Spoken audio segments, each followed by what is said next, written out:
কি গো সকাল সকাল কি নিয়ে বসে আছো? মা গরম, এই যে সন্দেশ বানাবো।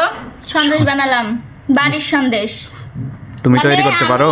বাড়ির সন্দেশ তো আমি তৈরি করতে পারি না, আম্মা তৈরি করলে আমি কোনোদিন খাইও না। মানে এত পরিমাণ স্বাদ লাগছে, আর এটা আর একটু শুকালে পরে মন করে একদম দেখি কি না একটু খেয়ে দেখি। হ্যাঁ, আবার এর ভিতরে হাত দিচ্ছে। হেভি স্বাদ। মানে আমি বাড়িতে তো কোনোদিন খাইনি, মন করো কিনে খাইছি।